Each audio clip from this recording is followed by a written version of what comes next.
Hello everyone, I'm TJ Frazier, editor of Professional Surveyor Magazine. Today we're visiting with John Palatiello, the executive director of MAPPS.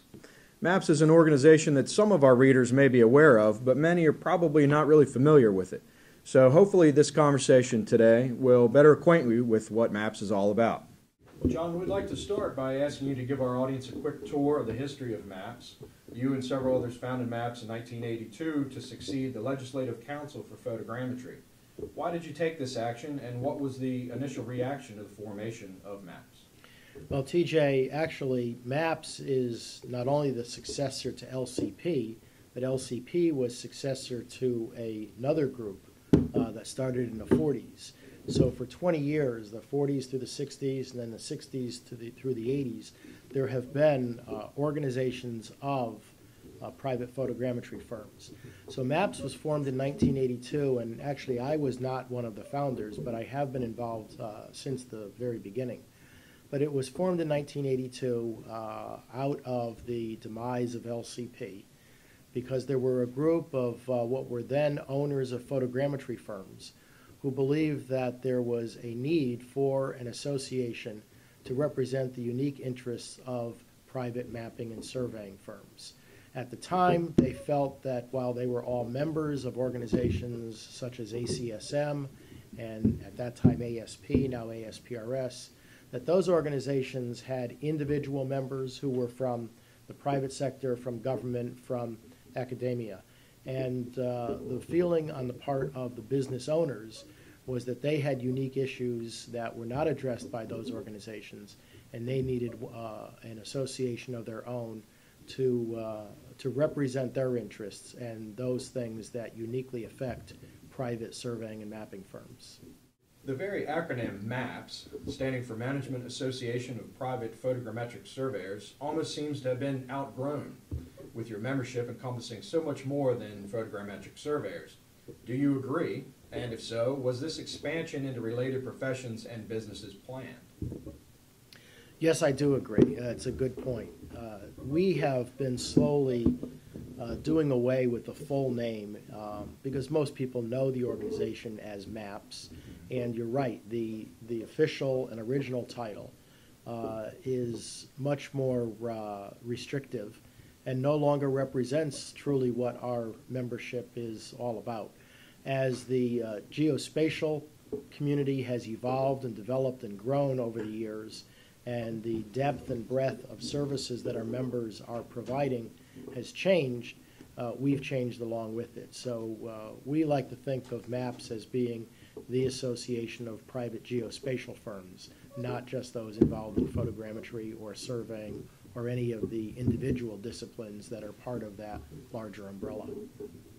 So the name is changing somewhat to reflect your membership and the changes within that membership? We're going through a bit of a rebranding to, I think in the future you will see the full name disappear, and we will be known simply as MAPPS with a tagline that says something to the effect of the Association for Private Geospatial Firms. But the perception and the reality of MAPPS representing a multidisciplinary, cross-cutting geospatial technology and the firms that provide those services and products is definitely the direction in which we're going. Good. MAPPS focuses on the business of surveying, mapping, remote sensing, and GIS, as we've just discussed. How has the role of the professional surveyor changed, in your opinion, in the nearly 30 years that you've been in and around this business? Well, when I first entered this community, the surveyor had a rather narrow role. It was primarily doing boundary work. There were some other disciplines, hydrography, control, engineering surveys, things of that nature, but it was much more limited than it is today. The market is different. The technology is different.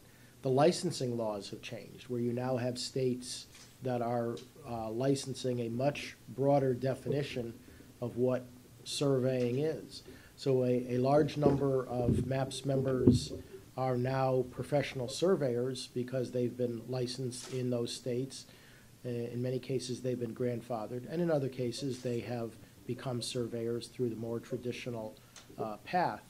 But a very significant percentage of our member firms, now have a licensed professional surveyor on staff.